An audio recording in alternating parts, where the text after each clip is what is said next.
Hello and welcome to Talking Reds, a Nottingham Forest podcast hosted by myself, Greg Oram, and fellow Forest fan from across the Atlantic, Richard Spray.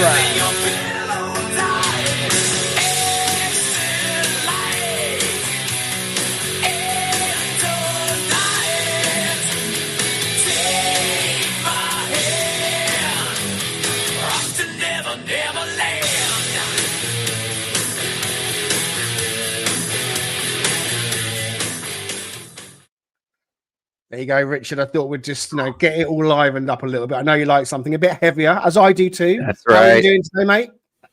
Oh my goodness, phenomenal! It's just the greatest day ever.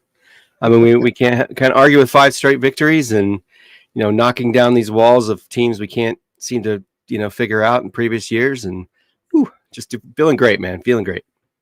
Well, there are some well-known 5s out there in the world. The famous 5, the Jackson 5, 5-star, 5 gold rings. But the one we all love the most right now is 5 in a row.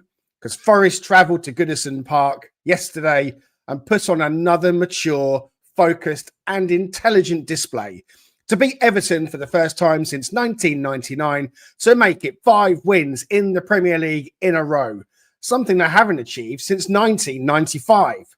So this certainly seems like a season where old records aren't just being broken, but smashed to smithereens as Nottingham Forest defy the odds and currently sit second in the Premier League table. It's our final show of 2024, and it's just Richard and I. We're flying solo for this one. So, as well as looking back on the match from yesterday, we are also going to sum up Nottingham Forest's entire 2024. Yes, indeed. Don't forget to join us, or if you are joining us in the chat, drop your comments, say hello and all the rest of it. We want to make sure that we can put some shout outs. If you're listening to this later on Apple or Spotify and so on, we thank you for joining in the fun as well. We've been fortunate enough, Richard, to draw watchers and listeners from all around the world. And you may remember me mentioning my good friend Serge the Arsenal fan. Well, Serge is currently lying next to a pool. There he is in Doha. He's on holiday with his daughter, getting a nice bit of sun. And he called me an hour ago to make sure he knew what time we were going on. He's watching live from his sun lounger. So a shout out to Serge, my good friend, who's become quite possibly our number 1 fan now. Absolute legend of a guy. Serge, I hope you enjoyed in the sun over there, my friend. All right. If you could hit like and subscribe, that would be fantastic. We, Richard, have hit 966 subscribers, I think it was. Yeah, 966. All of a sudden, it's really grown. There's a day or so left until the end of the year. And if we got to the 1,000, I think I would be the most happiest guy in the world. But for everyone who's liked and subscribed so far, we are so grateful and so thankful for you for doing so. Right, let's get into the match. We went to Everton. We've won 4 in a row and started thinking, look, if we can get 5 in a row, it's just going to get silly now. Just give us your summary of the match to start things off, Richard. Yeah, it was never a point where I think any of us probably felt very nervous that things weren't going to go the way we wanted to, even though prior to the match, everyone was kind of thinking this is a 0-0. This is going to be one of those gutty, sort of difficult sort of challenges that we faced in the past with Everton. They've just been a sort of a thorn in our side. So it never really felt that way. I mean, just once that goal went in and just everything about the way that unfolded, and then subsequent to that, we really didn't do a whole lot or offer much for the rest of the first half, but that's okay because the second half we came out with a little bit more energy, a little bit more intensity, which is great. Just as a general whole, I thought we completely, even though we didn't dominate the possession per usual, we did dominate in terms of shots on target, big opportunities throughout the match. So just as a general rule, I don't think they really offered much, especially in that final third, especially in terms of in front of goal. I mean, it's funny because we go back to the first half of this year and we go and play the likes of Everton. And at that point, we're in and around them in the table. it's going to be a hard match. We know what happened in the Goodison game. I think it was April. The penalties, the tweet after, and so on. But we were in such a battling kind of state as a club, as a team, trying to find a direction, trying to find an identity. Nuno had only been in the job a matter of months. And, when we go to Goodison yesterday, just the whole feeling around the club and the whole feeling around the team was just so different.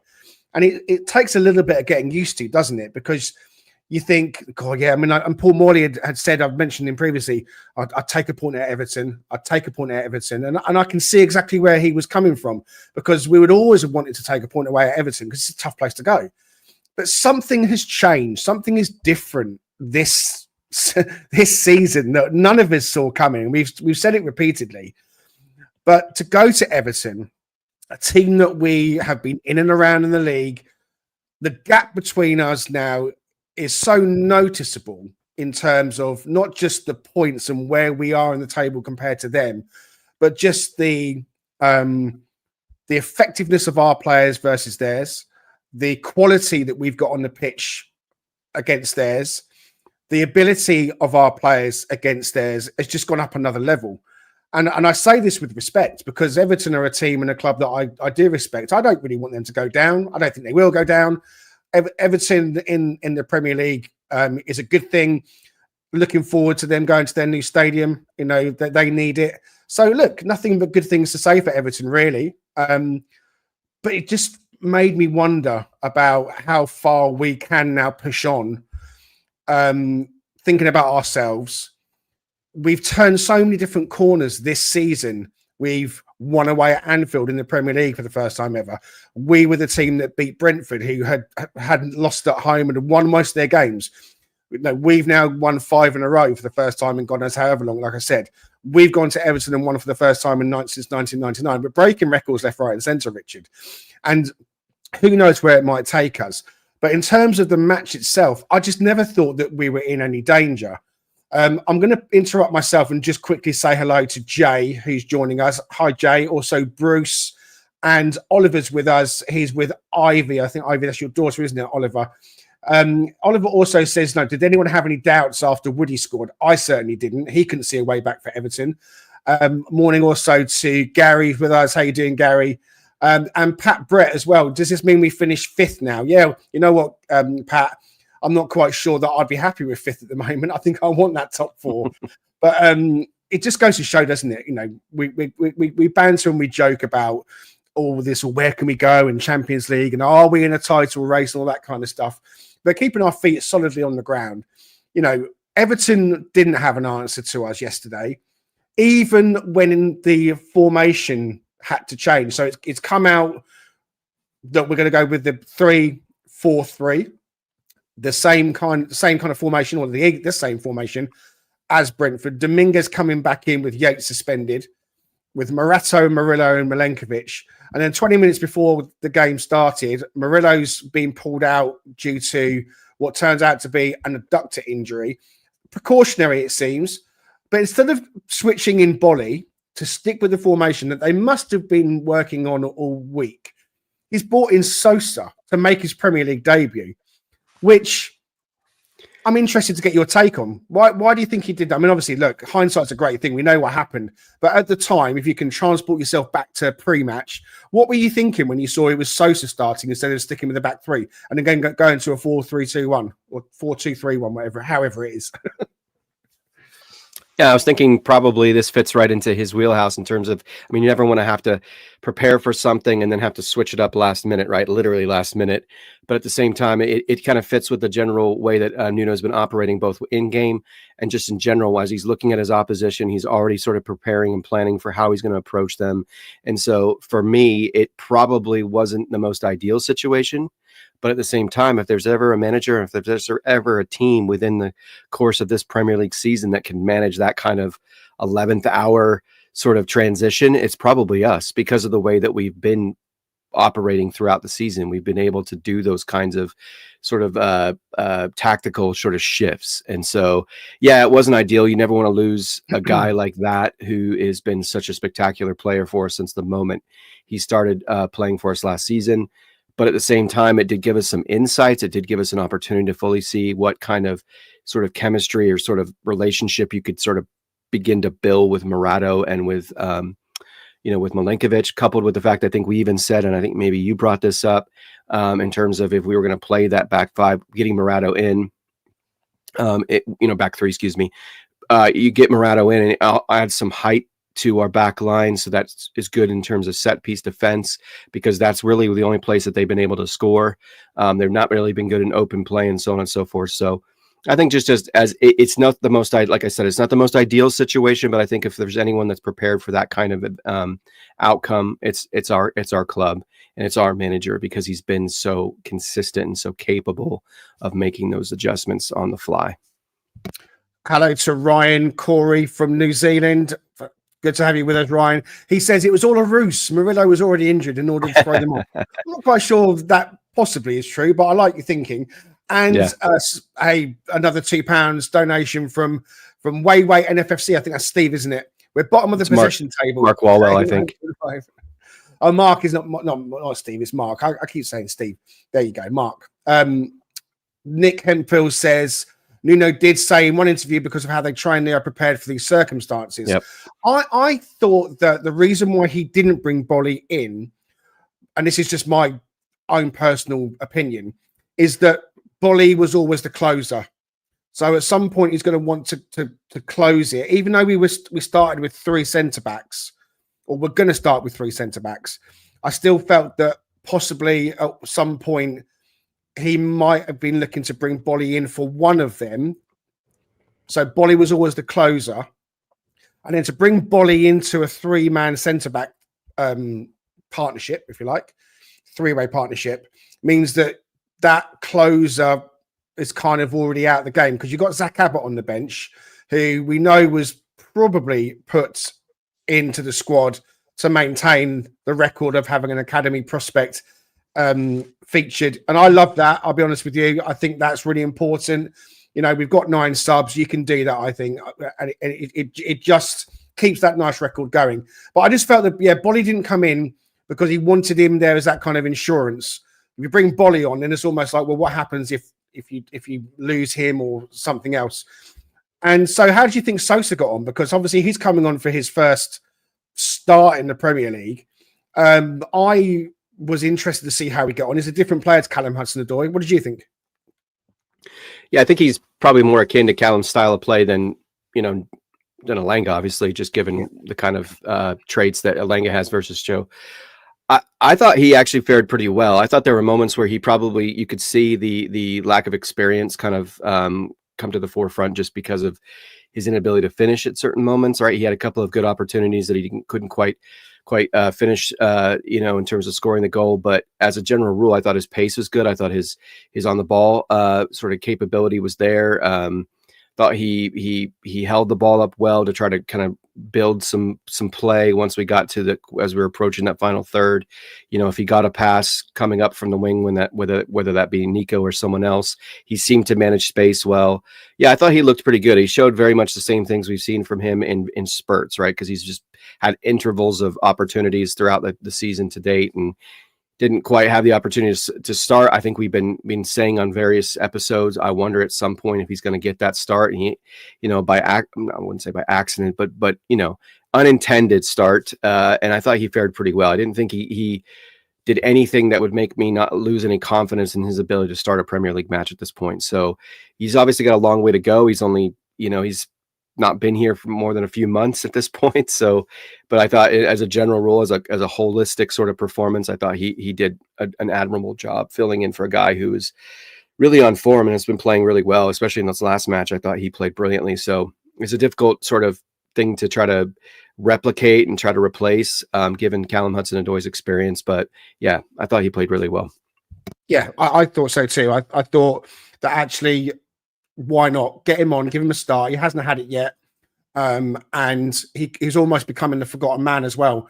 And a player that people are thinking might be pushed out on loan in the January window. And let's wait and see what happens there. We'll talk more about the window coming up later. I thought Njai for Everton looked probably their best player in the first half. I mean, I think he had that run, didn't he, where, it kind of opened up for him a little bit and the shot went sky high. And actually, he should have done better, really. He should have at least put that on target. I mean, if that was in top corner, they'd have gone one up.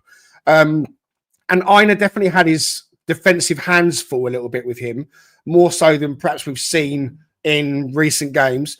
But I mean, Ola Aina to me is just the best fullback in the Premier League, bar none. I'm sorry, but I'm so biased, but I'm adamant that he is just the complete package. So I was very happy with how he was handling Njai. We'll talk more about Aina in a moment, Richard, but the goal came on the 15th minute.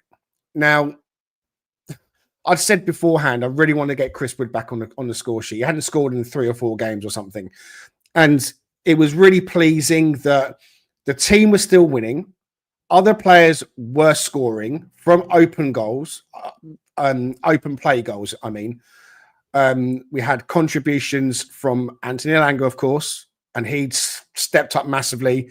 Milenkovic and Ola Aina again. So it was really pleasing that other players were scoring and we weren't just relying on Chris Wood. But he was on 10 goals.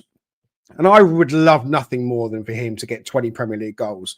Obviously, because it's great for us, but just great for him as well. Just be great for him. And he deserves it. So I was really pleased that he did get the first goal yesterday. Just give us your take on that goal from Morgan picking up that pass to the end. Yeah, you know what? I want to highlight a little bit of Morgan, don't I? Yeah, I said it in our chat. That goal doesn't happen without Morgan Gibbs-White's vision and his acumen when it comes to passing, because it wasn't an easy pass really to actually kind of receive and be able to execute something with, because it had a lot of pace on it. But Wood, being as brilliant as he is in the air, perfect timing in terms of dropping the ball down to Elanga. Elanga, you're starting to see that thing that we've mentioned with Elanga multiple times in the past. The next level that we wanted to see him get to clearly was finishing, goal scoring, assists, so on and so forth. Well, we're now seeing both, right? We've seen it goals in the previous 3 matches, assist in this match.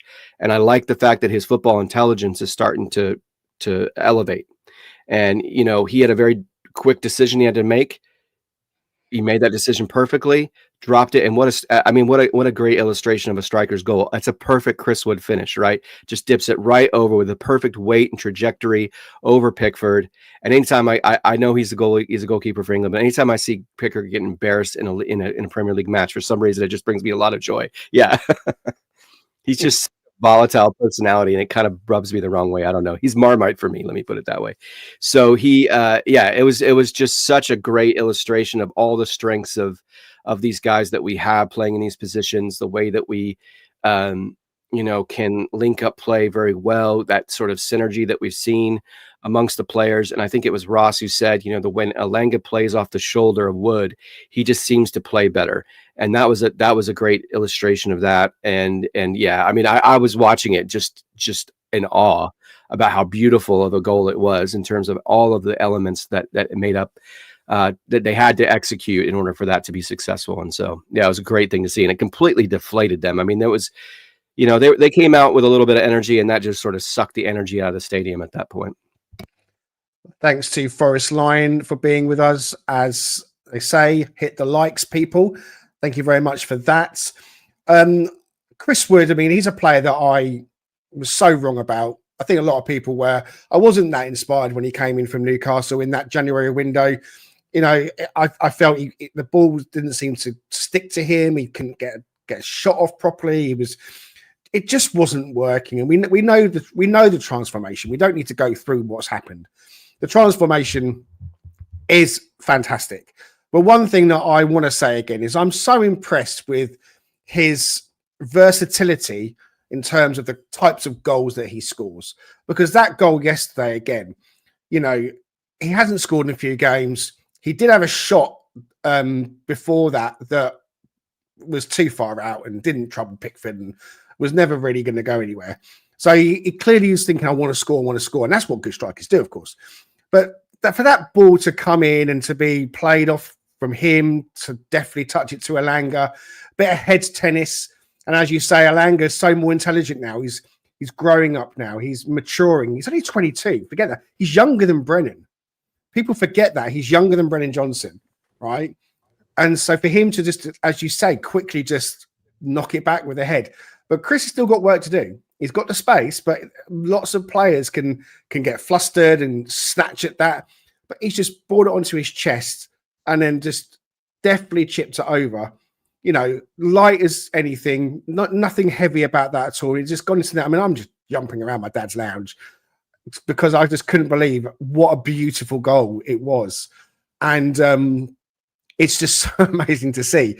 And so to Ollie's point that he mentioned earlier, once Chris would have scored, there was no worry, was there? Everton just didn't seem to have anything to offer going forwards. And there was another moment, Richard, that I would have loved for it to have been the second goal. Gibbs White again, moving through the centre of the pitch, showing his vision and his awareness, and a lovely running from Ramon Sosa coming off the left wing. And he plays it in onto the edge of the area. And all he had to do really was probably knock it back from the way he was coming. And I think we might have had a second goal. But alas, obviously, the ball went wide. And I would have loved nothing more than a goal for Ramon Sosa, of course, because you know, these players are working hard to be part of the team and to make a contribution and not necessarily getting the minutes they want. But, you know, he showed against Brighton when he came off the bench and scored that, you know, he can finish and he can be a player for us. I'd have loved him to have had that goal yesterday. But I know that your episode that's coming out, hopefully within the next week, our series of the one with the stats, Richard's episode is out next. The first three are available, guys, for you to go and watch. We've had Rafs, we've had Dan Scopes, and we've had Paul Morley. So go and check out the Into the Forest series, the one with the stats. Richard's is next, and yours is about Morgan Gibbs-White. You are his biggest fanboy. I think he's had some criticism this season. I don't think it's all that fair, if I'm honest with you, because I know that he had a knock and he was in and out of the team because of the suspension and an injury and so on. But it feels to me like he is churning now. He is ticking. Something has lifted. He is now running the show, isn't he, for Nottingham Forest? Yeah, he is. And it's long been stated that he's the guy that they're going to build around. And I know that there's been a sort of frustration. I mean, from people that we're close with him, we talk to regularly about the consistency of performance, him being a little bit more involved in terms of goal scoring, him being a little bit more involved in terms of goal creating actions. So when you start looking at metrics, I mean, that's the crux of what I'll talk about in my episode, which is if you look at the first 3 years, and let's keep in mind, we have to keep this in perspective here. Yes, he had a few minutes here and there as a much younger player, with Wolves, where he was when they were in the Premier League, but he really didn't get meaningful playing time. He's only really had meaningful playing time in the last 2.5 years now with Forest. And so when you look at him compared to other players in his position that, you know, probably most would rank a much higher in terms of number 10s in the Premier League, he's pretty favorable. So in terms of a variety of different things that you look at, his pass completion rate, in particular on the medium to long balls, is elite, and it's just continuing to improve. What that shows is, as an individual player, he's being able to assess what's going on, and he's starting to, I think, control a little bit more of the sort of flashiness that we've seen. Because if you go back and watch the first season, a lot of flash, a lot of sort of flair in terms of how he operates, but then it just feels like he's starting to get a little bit more controlled. He's getting a little bit more savvy with how he does that judiciously. And it's evidenced by the way that he's played probably since the second half of Manchester United and through till this match. He's starting to build a little bit more regularity, a sort of level of performance that we anticipate. And so each of those matches starting the second half leading to this current match, he's been a 7 to 8 out of 10 for me. And he's even shown some versatility to his game in terms of how he played against Brentford, where he played a lot deeper And his sole focus in that point wasn't about attacking, it was about distributing. And so there's a lot to his game that I think we're probably taking for granted. And watching the match yesterday too, one thing I sort of logged in my own personal notes, it felt very much like it was clear at this stage he's the number 10 and Elliot's the number 8. As much as we can think that Elliot can sort of pivot between those two roles, which I think they can, the reality is, to me, the way Morgan's playing at this stage, he's the number 10. But I agree with you. He was fantastic yesterday. You know, there's going to be those moments where he has an errant pass here and there. He might get a little bit dispossessed. That's going to happen when you're a player like him. You see that happen with other players like Madison and Son and, Kulusevski. I mean, these guys will get that will happen. Even Foden, sort of Palmer, elite players in this league at this stage. So yeah, I was very pleased with him, and I'm sure we'll talk about his goal. I lost my ever-loving mind when he scored that goal, because it's just great to see him start to build that, because when he adds that to his game, he just becomes even more lethal for us. So on the goal, second half, teams come out, no changes. And we score on the 61st minute, which is pretty much the same kind of time in that half as the first half. Forest are a team that allow the opposition to have the ball. I think we are probably bottom of the league in terms of possession. But it's really about what you do with the ball when you've got it, and allowing a team, whoever it may be, to have the ball in the middle of the pitch and pass it left, right, back, and so on. It makes no difference to us. Forest have an identity. Forest have a shape. Forest have a style now that Nuno has instilled, and every person on that pitch knows their job. And so no matter how much ball Everton had or were playing around with it, give the ball back to Forest, or Forest win the ball back, and it's that quick counter-attacking play. And so it was so good for Chris Wood to get an assist as well. I thought his look up and vision was excellent. But again, Morgan's had criticism for not producing the assists or the goals, to his game. We know that he can pass. We know that he can build play. We know that he can be a link in the play. But those kind of other stats that we wanted from him, the goals and the assists, well, we're seeing in the last set of games that he's adding those figures now. And so his goal, Richard, I thought it was fantastic because he showed composure again. And that's what you get from a player like Gibbs White. The ball's come over. He could have hit that first time and maybe skied it and maybe hit a defender. Someone gets a block in. But for him to just neatly control it, a little bit of Rabona with it, to cut it back inside, left foot, smash past Pickford. So go on then. Tell us all about it. Tell us how you were feeling. Well, I love the fact too, similar to when Anthony Elanga scored against, I believe it was Brentford. He capitalized on a mistake made by the defender, right? So I think it was Lewis Potter who didn't trap the ball very well. He kind of was he didn't have good enough touch on it. Let the ball kind of drift a little bit off of his foot. Elanga just nicks it off of him and then slots it in, beautifully with a little curl into that left corner. Similar in this situation, he takes advantage, and this is where his pace is just such a weapon in a multitude of ways, but especially when there's moments like that where people are not paying attention, their awareness is lacking. He grabs that ball, loose ball.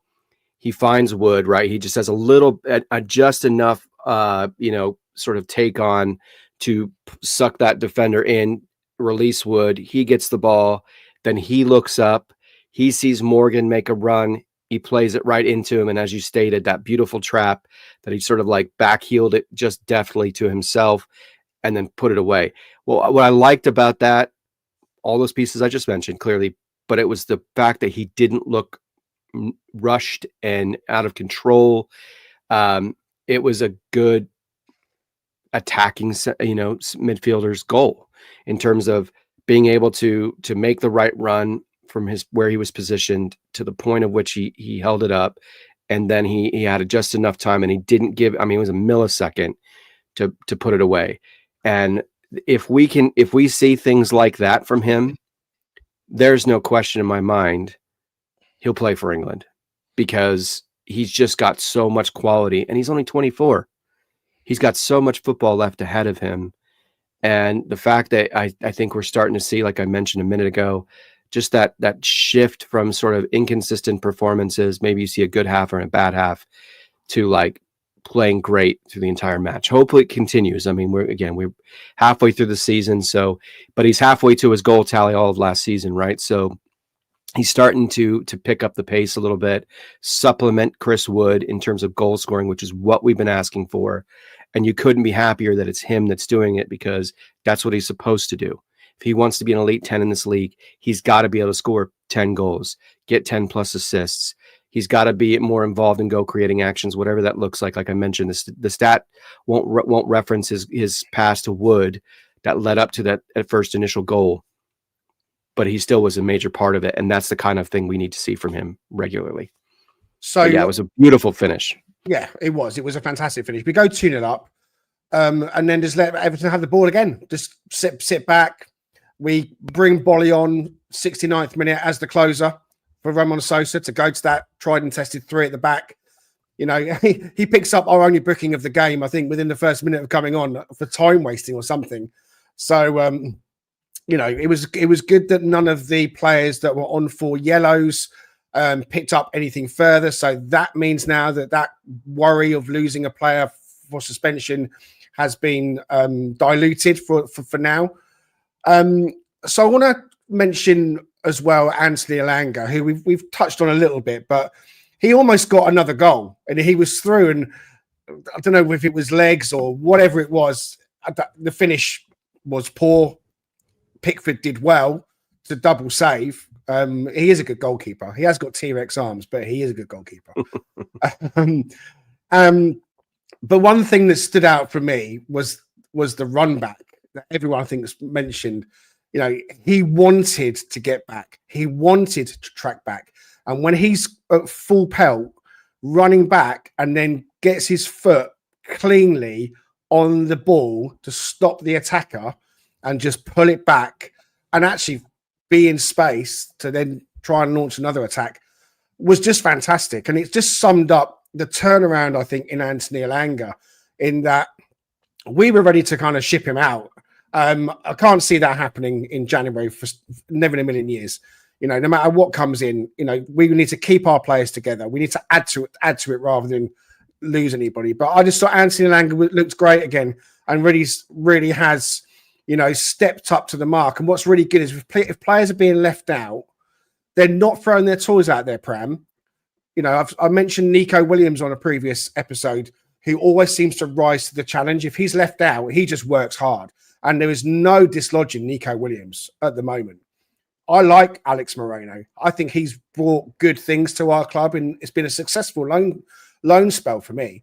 But Nico Williams has won the shirt back. He looks absolutely fantastic. You know, he's giving everything for the shirt. And I touched on Ola Aina earlier, and there's reports that Man City are now interested in him, which is a worry, because if a team like Man City comes, then you potentially think, you know, he's going to possibly have his head turned. We don't know where we're at with the contracts for him or for Chris Wood, Richard, but we hope that he's going to sign a contract, don't we? To lose Ola Aina would be disaster, wouldn't it? Yeah, it's hard not to feel that way right now, because we just don't know enough about Eric da Silva Moreira at this stage to feel any differently. Yeah, I mean, it's a good problem to have, to potentially, if something does happen, he is able to negotiate with other teams come January, even if he's not actually going to transition to playing for them until next season. But it is very difficult to consider that kind of personality and that kind of presence, both on the pitch and off, not be there any longer. As much as we seem to process the idea of Murillo leaving, I don't think it ever dawned on us, given the situation, given that he wasn't really lauded by many clubs, and that we got him on a free, that he was going to be as good as he's been, and not only be an integral part of our progression as a team, but also just the way that he's transitioned his play from the moment we first saw him, you know, with Forest to this very day. The kind of transition he's made is night and day different. And he's like, as you stated, I mean, it makes perfect sense why Man City would want him, because he absolutely worked over Kyle Walker last year. So they see probably a lot of the same traits. And I think he's even better on the ball than Kyle Walker is. So, and I think he has more, he's more adept with both feet. So there's a lot to like there. But yeah, I even just having to think about that and process that a little bit, it just seems overwhelming, because I just cannot imagine him wearing anything other than the Garibaldi red.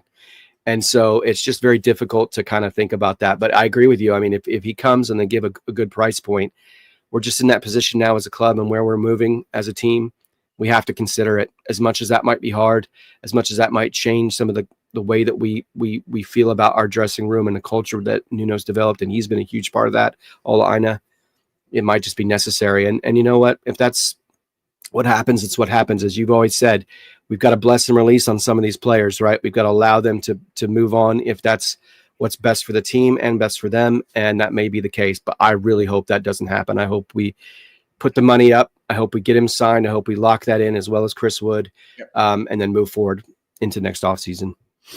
I don't think he'll be getting sold, because he's out of contract in the summer. So it will be signing a pre-contract agreement, if anything. I don't think anyone's going to come and pay money for him when they know they can get him for free at the end of the season. He's been one of the standout players for Forest this season. It's another win for Forest on the road. The records keep tumbling. Just a few quick stats. There's no Danscape today, but we have got, at the moment for Forest, we're averaging 1.95 points per game, which is considered to be outstanding. We are conceding, I beg your pardon, sorry, we are scoring 1.37 goals per game, and that's actually considered quite poor.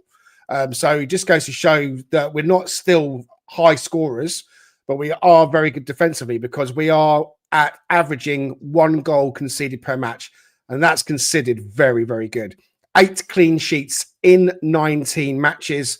Matt Sells, again, he's been a player we've mentioned time and time again. Another standout player, and a player that I've noticed a lot of pundits are putting in their Premier League team of the season, potentially. So look, we're going to have a break, and we're going to come back afterwards and talk about Forest this year.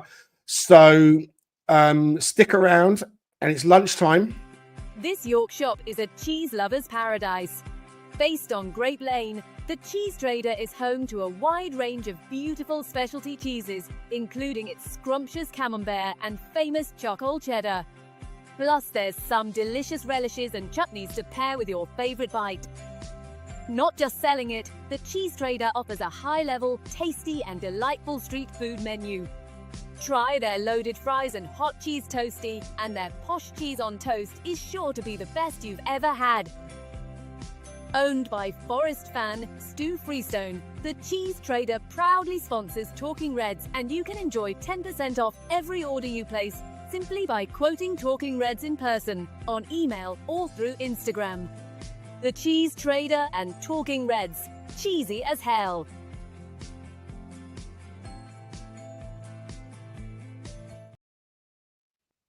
Our good friend Stu Freestone will be back open, I'm sure, if he's not already. In fact, he's had a very busy 2024, and next year I'm sure will be even busier. Don't forget, you can quote Talking Reds, get 10% off every single time. Okay, right. Forest don't play again now until next Monday. So that's a week away. So they've got a bit of a break to get themselves together. Hopefully Murillo to get better, and Callum Hudson-Odoi as well. So they'll be able to enjoy New Year's Eve, perhaps, with their loved ones. And Monday Night Football against Wolves at Molineux to look forward to. What we're going to do now, we've got a bit of time. Richard and I are going to look back on 2024 and look back on Forest in 2024. So this is the Talking Reds 12-month review. I'm going to take care of the first half of the year, and then Richard will take care of the second half. So let's bring up my crib sheet that I've written a few bits about, just to kind of remind me.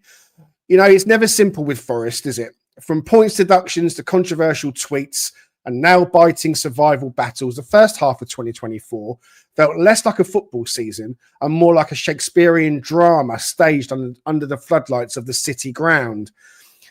A glimmer of hope, potentially, a dose of reality coming in January. The year kicked off with cautious optimism.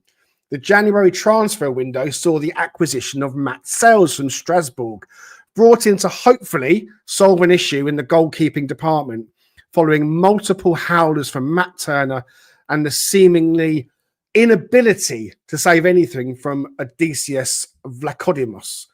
A stuttering FA Cup journey with a replay needed to dispatch Blackpool was evident, whilst in the league, Forest travelled to Brentford for the return of Ivan Toney after his 9-month match ban for betting offence.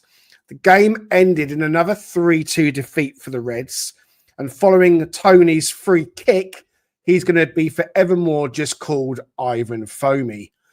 Forest ended January with a frustrating 2-1 home defeat to January. A 1-1 draw as we entered February. A 1-1 draw away at Bournemouth got us underway, but the inconsistencies were again on full show that month, with that 3-2 scoreline biting against Newcastle at home. Forest squeezed past Bristol City on penalties in the FA Cup before going out to a late goal in the 5th round, Casemiro scoring to make it 1-0 to Man United at home. And February was also the month that Nuno decided to play Moussa Niakate at left back away at Villa. Enough said about that. Into March. To say that March was interesting would be an understatement. A controversial 1-0 home defeat to Liverpool was followed by a drab and dreary away performance and a 1-0 defeat at Brighton. However, March will be remembered for the gut-wrenching points deduction. On March the 18th, Forest were docked 4 points for breaching Premier League profit and sustainability rules, and the punishment dropped Forest into the relegation zone, igniting anger across the fan base. Draws followed away at Luton and home to Palace, but the continuing emergence of Chris Wood as the man to score the goals to possibly save Forest was on show as his clever header against former Red Dean Henderson in the Palace goal rescued a point for us that day. Okay, we entered April, and that just brought more drama and controversy. There was that spirited 3-1 victory over Fulham with possibly the best 45 minutes of football all season, and that reminded us what the team could be capable of. But the defining moment of the month wasn't on the pitch, it was on social media. After a controversial 2-0 defeat to Everton, Forest's official Twitter account unleashed fury at VAR official Stuart Atwell, accusing him of bias. The tweets reverberated across the footballing world, drawing both support and sharp condemnation. Into May and survival, or just about, the fight for Premier League survival went right down to the wire. But following Ryan Yates' first ever Premier League goal away at Sheffield United to claim a 3-1 win, and barring a goals turnover never witnessed before in history, Forest was safe going into the final day clash against Burnley. Forest delivered a 2-1 victory that day, sparking scenes of unbridled joy in the away end. After losing an appeal on the 4 points deduction, Forest finished the season with just 32 points, the lowest ever total to secure Premier League safety. It wasn't pretty, but it was enough. So, the season was over. We entered the summer, and after the rollercoaster end to the season, Forest was safe, ready to regroup and go again for a third season in the Premier League. As players departed for their holidays and the club said farewell to the likes of Felipe and Kouyaté, the transfer rumour began to go into full swing. And the first surprise recruitment, right at the end of June, in fact, going into July, was the acquisition of Elliot Anderson for 35 million, which, after everyone understood the clever arrangements taking place between Forest and Newcastle to circumvent PSR rules, seemed on paper to be quite good business. So that brings us up to the halfway point, Richard. I mean, it was a tumultuous 6 months. Nuno was in the job literally just inside December. So his first 6 months in charge. And when we look back on it, it's crazy to think all the stuff that was going on, the tweet, the controversy, the VAR stuff. You know, I mean, what kind of position would we be in if we'd gone down? Even, you know, we were so close to going down, and you look at us now. I mean, what did you make of all that first 6 months, Rich? I think it just underscores the amazing job that Nuno had to do, because it's one thing to replace a guy who's an absolute legend. Yeah, sorry. We gave each other the option of choosing which one. I chose the second half and told Greg, I'm happy to defer and get the first half, but he was gracious enough to take the worst part of this 12 months. But yeah, I mean, it like I said, it underscores the difficulty of one replacing a legend, you know, in Steve Cooper, who obviously got us back to the Premier League, and that was difficult in and of itself. Then you have to tack on to that all of the stuff that was coming, including the points deduction, the seemingly unending lack of VAR, positive VAR outcomes. You know, just it felt like every week we were just battling, I think, both physically on the pitch as well as psychologically, just to stay motivated, to stay positive about where we could go as a club. Yep. And to the fact that he kept that together, I think, is a testament to the kind of individual person he is, because he can't control how his owner's going to act. And while we both agreed, I think at the time, and maybe even now, I'm not opposed to the tenets of the tweet. It probably wasn't framed the right way. Could have been handled a little bit differently. But the point being that I think it illustrated the frustration that everybody was feeling from top all the way through to the fan base. Yeah. Just feeling like that we just can't catch a break. We can't seem to move forward. But you're not wrong. I mean, if we had been relegated, the trajectory of this club could be night and day difference. I mean, we're so thrilled, as we'll talk about here, with the second half of the year, with where we've ended up. But to weather that just perpetual storm and finally come out on the other side of it's amazing. And it makes for great theater, right? It makes for great storytelling in terms of our progression as a club, especially if we make it to Europe.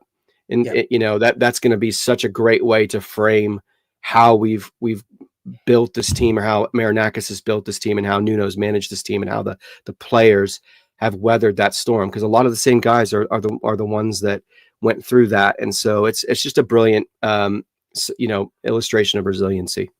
Yeah. So those first 6 months were horrific in many ways. We got to the summer, still a Premier League team. We were hoping that we could recruit well. We were hoping that the second half of the season could see us maybe just get into like a 15th or 14th type position. Richard is going to continue the story now from July.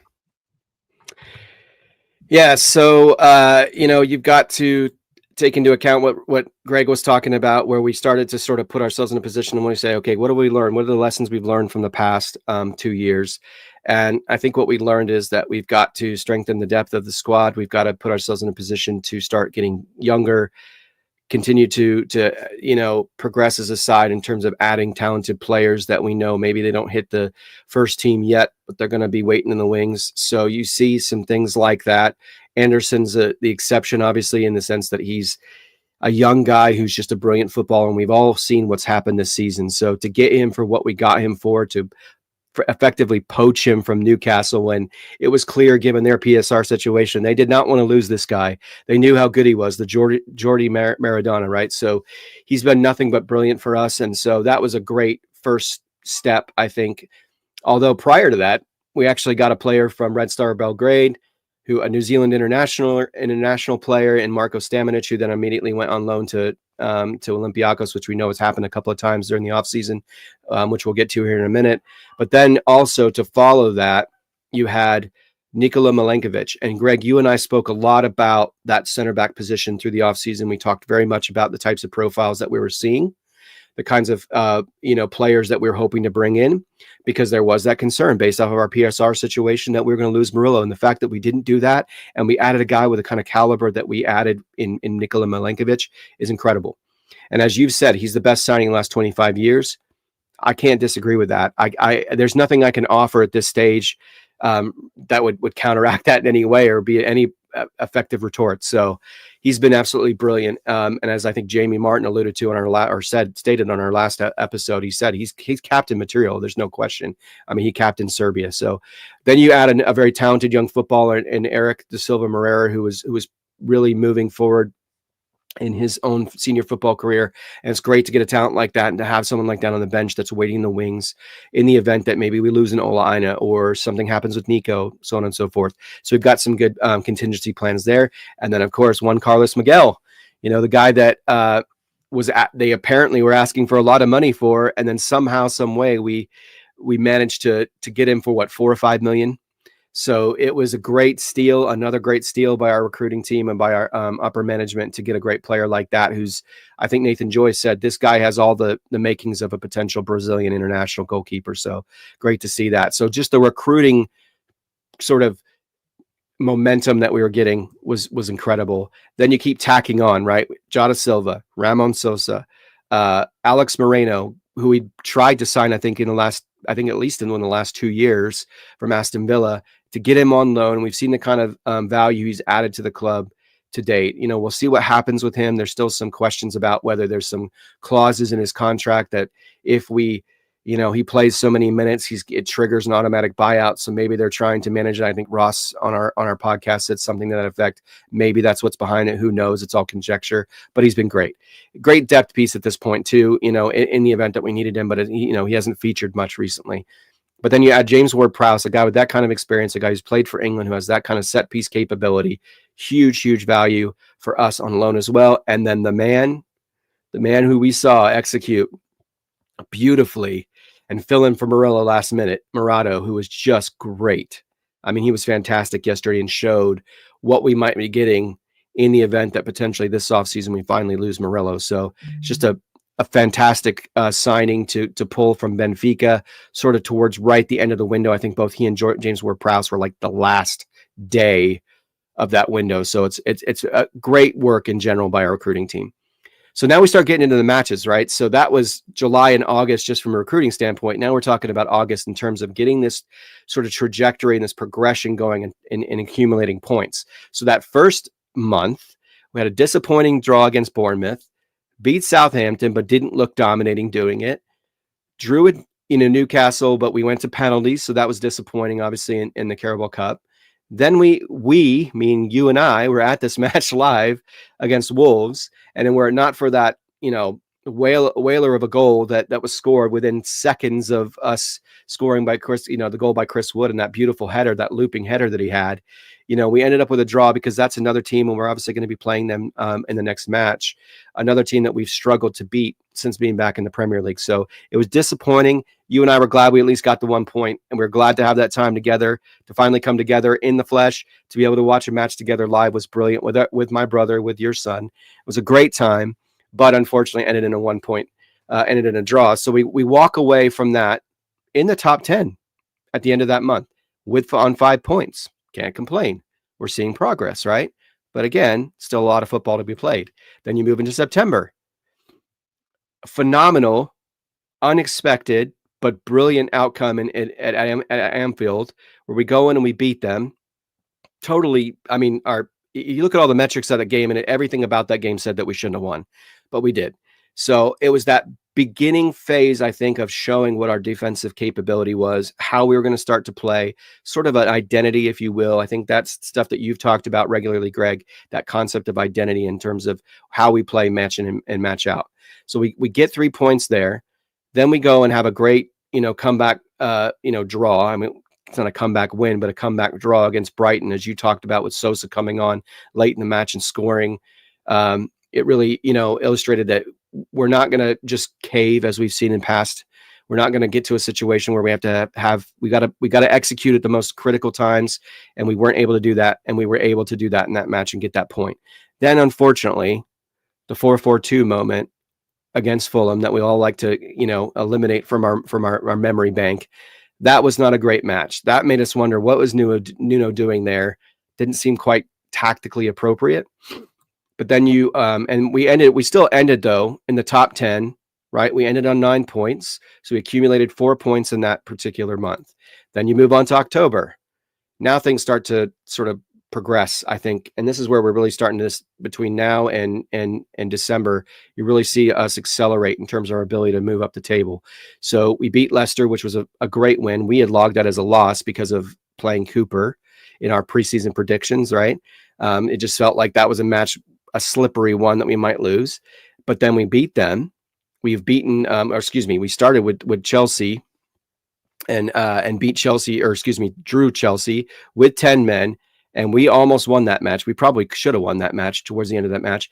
Didn't, but played well away.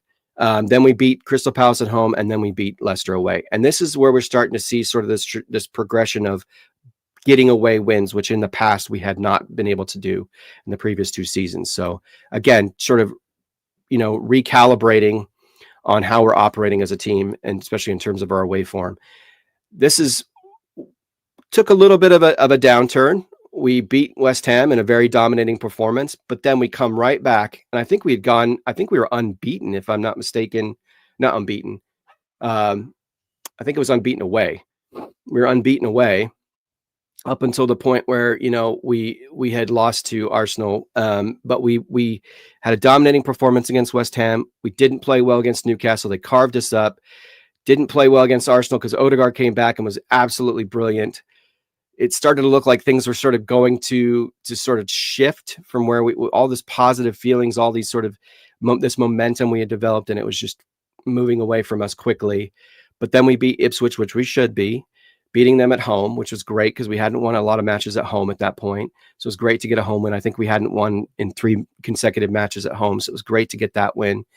And then, we finished in the top 10. We finished 6th on 22 points, which, as you talked about in April of last year, we were on 22 points. Now, granted, that includes a points deduction, but the fact that we were at 22 points in April of last season and we were already at 22 points, at this stage of the season was incredible. Then you move into the best month of them all, December. So December, we have accumulated 15 points, 5 consecutive wins. We didn't play great against Man City. We had opportunities, as you said. If Chris Wood had scored that goal, probably would have changed a lot of the way that match unfolded. Didn't happen. But then we beat Manchester United at Old Trafford, first time in 30 years. We beat Aston Villa at home in the last in injury time. We beat Brentford, which we hadn't done since we've been back in the Premier League. We beat Spurs, which we hadn't done since we've been back in the Premier League. And then we beat Everton just, yesterday, which we have not done since 1999 in Goodison Park. And so we finish this year in second place. Now, granted, that might change with Arsenal plays, but the reality of finishing in that place in the table, which is the highest table position we've had since 87, 88, when we were in a top flight division, is incredible. And to go on 5 straight victories, I mean, there's no way to sum up this year better than feeling like we are absolutely humming and firing on all cylinders. And so I just wanted to encapsulate all of what I just mentioned, all of what we just went through. We beat Liverpool at Anfield for the first time in 55 years. We beat Manchester United for the first time at Old Trafford in 30 years. We beat Brentford for the first time since being back in the Premier League. We beat Tottenham when they hadn't lost in 16 years on Boxing Day, and the first time that we've played them in the Premier, or first time we've beaten them in a Premier League matchup. Beating Everton for the first time at Goodison Park in 25 years. 8 clean sheets that now leads the Premier League, surpassing our entire earned points total last season halfway through the season. So we've gone 37 points. We accumulated actual points earned, 36 last season through the entire season. Highest table position at this point in the top division since 87, 88. Finished 2024 with 5 consecutive wins, like I mentioned. More away wins this season than the prior 2 seasons combined, and more away points than anyone in the Premier League. And then just to top it off, just a little cherry on top, Mr. Chris Wood, as we talked about earlier, is the leading scorer all time for Nottingham Forest. And he achieved that this year in the Premier League, that is. All-time goal scorer for Nottingham Forest in the Premier League, and he achieved that this season. To think about where he was and then that be the reality is incredible. But that's been the year, Greg. That's how we finished. We finished strong. We finished brilliantly. Can't say enough about it.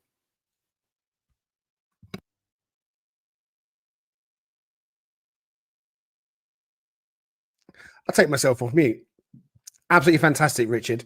I think I definitely got the short straw with the first 6 months, which is fine. You know, it doesn't matter, because when you lay it all out as you've done it so nicely, it sounds great. So for anyone watching, listening, you know, drink it in. We are second in the Premier League. Yes, we know Chelsea and Arsenal play later, and we might finish 2024 in fourth. Oh no, we're going to finish 2024 in the Champions League spots. So look, that takes us to the end of this episode. We've reviewed the Everton match. We've reviewed the year. One thing we didn't say, or I didn't say, is that it was back in May that Richard reached out to me and said, hey, do you fancy doing a podcast? And Richard and I didn't know each other. we kind of hooked up watching Forest Focus, as many of you perhaps know. And when I said, yeah, I'd love to, I've always wanted to do a Forest podcast, it was me thinking, oh, we'll probably do it at some point. But Richard went straight full blast. We got a logo together. We got everything together. And all of a sudden, within a few weeks, we were doing our first episode. And we're nearly over 60 episodes along now. And the support from you guys has been absolutely terrific. This has been life-changing, actually, for me and for Richard, because it's meant that we could do something we love and talk about something we love. And the support has been absolutely amazing. So thank you so much to all of you for liking and subscribing. And hopefully 2025 is going to be even better. We have got some excellent guests coming on. I'm wearing a t-shirt. There you go. It's Morgan and Callum doing the handshake. So we got Sam from Tricky Tees. This is one of his t-shirts. Sam is going to come on the podcast and do a one with. We are thrilled to say that we will be having Warriors United coming on to Talking Reds at some point very soon in 2025. So look out for that one. We're going to have the main adult who organises Warriors United and one of the young people from the team as well. So we are so thrilled and excited and can't wait for that one. That's going to be amazing for us. So Warriors United coming on as well. We're going to have a very big guest coming on that's still to be confirmed, and we can't say who that will be, but that's going to be hopefully happening in January or February as well. So we're going to be doing what we can to bring you Forest content, match reviews, match previews, the one with episode. We've done something different recently with the Into the Forest series where we all tackled a different topic on Forest. And so go and check out Raf's on the goalkeeping department, or Danscape's on the journey to Europe, and Paul's on the last 12 months under Nuno. Richard is out very soon, and that's going to be on Morgan Gibbs-White versus other number 10s in the Premier League.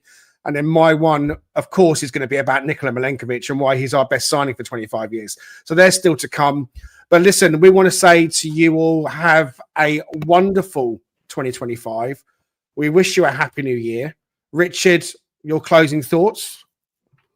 No, I just can't say enough thank yous to those who are in the chat right now. Ollie, thank you. You and Holly have been amazing. Everybody, Anna, Nick, Big Arn, Pat, Brett. I mean, Brucey. Gosh, there's just so many good people we've had the opportunity to interact with, and these are great Forest fans and just great human beings. And what a gift that is. Like we keep saying that, Greg, it's just such a gift to be able to interact with these folks and be part of this great community that we are, that is Nottingham Forest, and that is the sort of podcast community, as well as all those who have been kind enough to come on our pod and do the one with episodes. So, and that invitation's open to anyone. So we're happy to field anybody who might want to come on and share their Forest story and a little bit about themselves, so people get to know them better. So we've been very gifted.